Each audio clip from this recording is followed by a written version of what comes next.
బడి పిల్లలకు రేవంత్ రెడ్డి షాక్. పుస్తకాలు వెనక్కి. తెలంగాణ రాష్ట్ర వ్యాప్తంగా పాఠ్య పుస్తకాలు వెనక్కి తీసుకోవాలని విద్యాశాఖ ఆదేశించింది. బుధవారం పాఠశాలల్లో 1వ తరగతి నుండి 10వ తరగతి వరకు విద్యార్థులకు అధికారులు పాఠ్య పుస్తకాలు, వర్క్ బుక్లు పంపిణీ చేశారు. 24 లక్షల మంది విద్యార్థులకు 2,10,00,000 పాఠ్య పుస్తకాలు ముద్రించారు.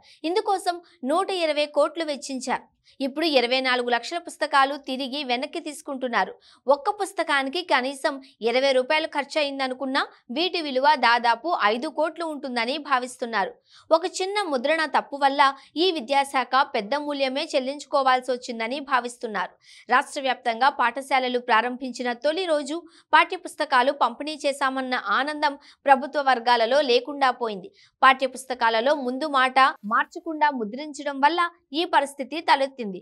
దీంతో అన్ని పాఠశాలల హెడ్ మాస్టర్ల నుండి 1 నుండి 10వ తరగతి వరకు మొదటి భాష తెలుగు పాఠ్య పుస్తకాలను తక్షణమే సేకరించి భద్రపరచాలని ఎంఈఓలకు ఆదేశాలు జారీ అయ్యాయి. ఈ ఉదంతంపై తెలంగాణ ముఖ్యమంత్రి రేవంత్ రెడ్డిపై బీఆర్ఎస్ ఎమ్మెల్సీ దేశపతి శ్రీనివాస్ ఆగ్రహం వ్యక్తం చేశారు. పాఠ్య పుస్తకాలలో కేసీఆర్ పేరు ఉండడాన్ని కాంగ్రెస్ పార్టీ జీర్ణించుకోలేకపోతోందని, అందుకే వాటిని వెనక్కి తీసుకోవాలని ఆదేశించిందని విమర్శించారు.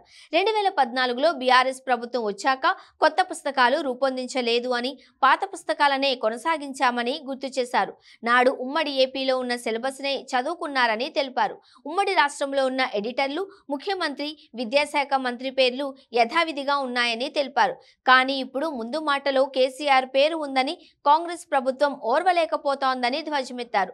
దాదాపు 2 కోట్లకు పైగా పుస్తకాలు వెనక్కి తెప్పించినట్లు తెలుస్తోందని, అలా చేయడం అంటే ప్రజాధనాన్ని దుర్వినియోగం చేయడమే అంటున్నారు. ఇప్పుడున్న పుస్తకాలు మార్చాలి అంటే కొత్త కమిటీలను వేయాలని, కానీ ఇప్పటికిప్పుడు అలా వేయడానికి సమయం కూడా లేదు అన్నారు. వచ్చే ఏడాది పుస్తకాలను మార్చి మీ పేర్లు పెట్టుకోవచ్చునని సూచించారు. విగ్రహాలు, గుర్తుల మార్పు అనే ధోరణిలో ముఖ్యమంత్రి ఉన్నారని విమర్శించారు. తమకు భేషజాలు లేవని చెప్పే రేవంత్ ఇప్పుడు చేస్తున్నది ఏంటి అని ప్రశ్నించారు.